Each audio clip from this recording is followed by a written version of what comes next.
Son indépendance, elle l'illustrait jusque dans ses moyens de transport. C'est en vélo, suivi par ses gardes du corps, que Christiane Taubira se rendait à Matignon ou à l'Assemblée nationale.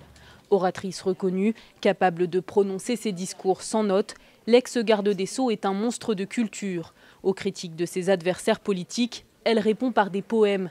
Lors des débats à l'Assemblée nationale sur le mariage pour tous, son allocution se transforme en cours de littérature. Elle cite Léon Gontran-Damas. Lorsqu'il dit « nous les gueux, nous les peu, nous les chiens, nous les riens, nous les maigres, nous les nègres, qu'attendons-nous? Qu'attendons-nous pour faire les fous, pisser un coup sur cette vie stupide et bête qui nous est faite ?»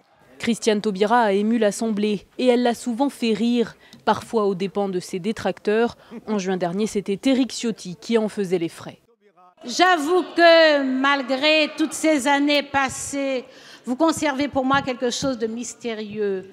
Je me demande si, lorsque vous affirmez certaines choses, vous y croyez vraiment. Alors si c'était du temps de ma fringante jeunesse, j'aurais supposé un sentiment contrarié. Mais cet hémicycle tout entier a déjà constaté à quel point je vous obsède.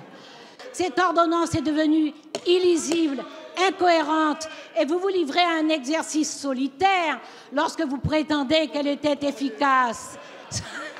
Personnage entier, Christiane Taubira avait la réputation d'une ministre difficile à vivre. Son équipe changeait régulièrement. En mai dernier, le départ de son 3e directeur de cabinet avait été très commenté.